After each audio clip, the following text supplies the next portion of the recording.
Баршаңызға қайырлы күн. Менің каналыма қош келдіңіздер. Бүгін сіздермен өте дәмді, нәзік болып шығатын итальяндық десерт тирамису дайындаймыз. Міндетті түрде видеоның соңына дейін қарап, лайк басып, комментарий жазуды ұмытпаңыздар. Тирамису десертін дайындау үшін бізге кофе керек. Осылай кофені туркада қайнатып алсаңыздар да болады, немесе дайын кофені қайнаған суда ертіп алсаңыздар болады.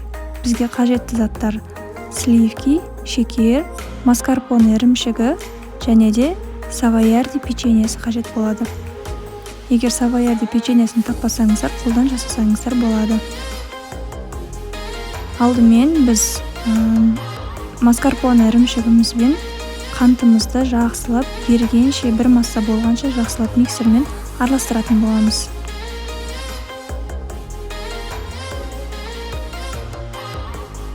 Маскарпоне ірімшігімізбен қантымызды жақсылап араластырып болған соң, олардың үстінен салқын кілегейімізді құямыз. Кілегей міндетті түрде 33-35% болу керек.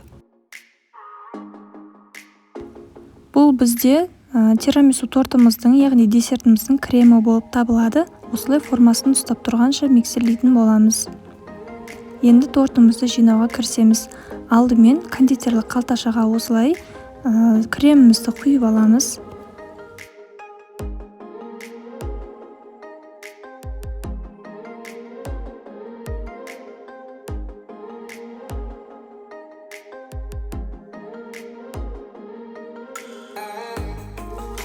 Алдын ала формамызды осылай дайындап, астынан подложкасын қойып, дайындап қоямыз. Бұл жерде менде диаметрі 22 см. Біз алдымен печеньесінің жан-жағына қойып шығатын боламыз. Савоярди печенье тұру үшін видеода көрсетілгендей кремді тек қана шеттеріне ғана жағып шығамыз. Қазір осы кремнің үстінен біз савоярди печеньеларын қойып шығатын боламыз.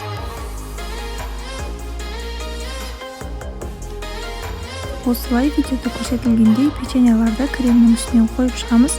Міндетті түрде қанты бар беті, яғни ақ беті сыртқа қарап тұру керек. Барлығы бірдей болу керек, сол жағын мұқият қадағалаңыздар.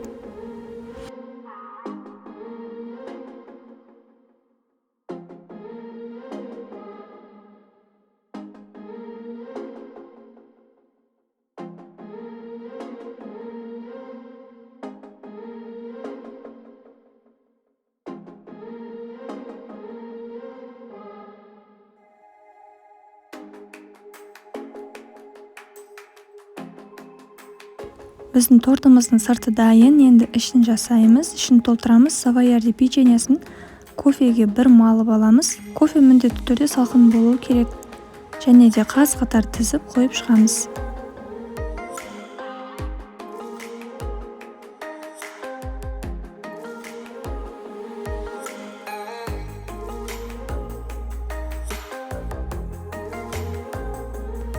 Біздің савоярди печеньеларымыз осылай қойылып шығу керек, және олардың үстінен біз кремімізді қойып шығамыз.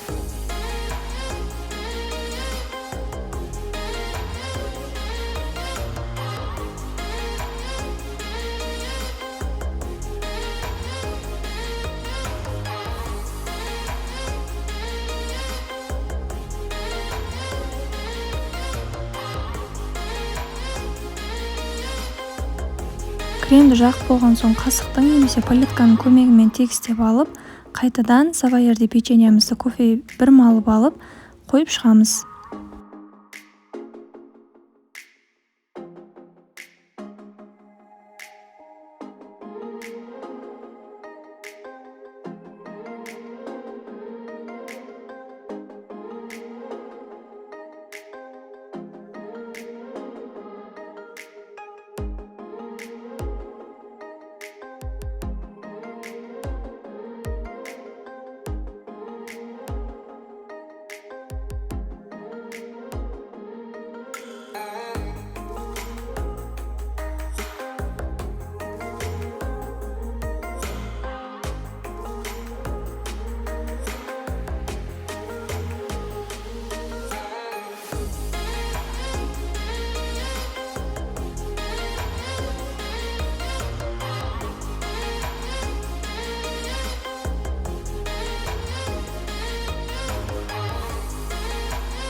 Менің тортым 3 қабатты болып шықты. Осымен жеткілікті деп ойлаймын. Егер 4-ші қабатын қойсам, сыртынан шығып кететін сияқты.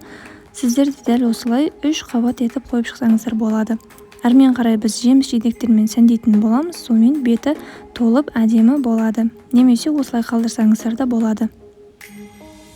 Әсемдеу үшін мен черешняны, апельсинді пайдаландым, және де мята жапырақтарын әсемдік үшін пайдаландым.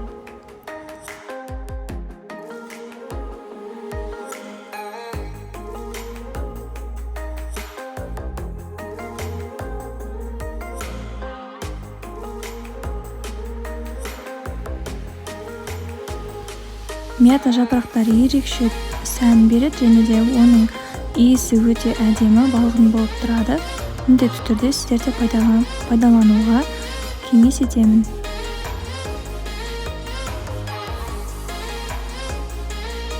Тортымызды әсемдеп болған соң, кальцияумызды абайлап, ақырын шешіп аламыз.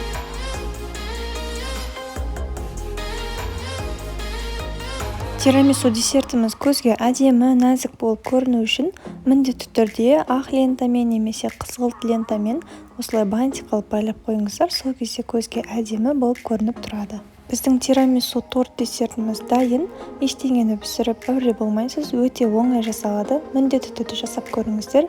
Видеоны соңына дейін қарағаныңыз үшін үлкен рахмет.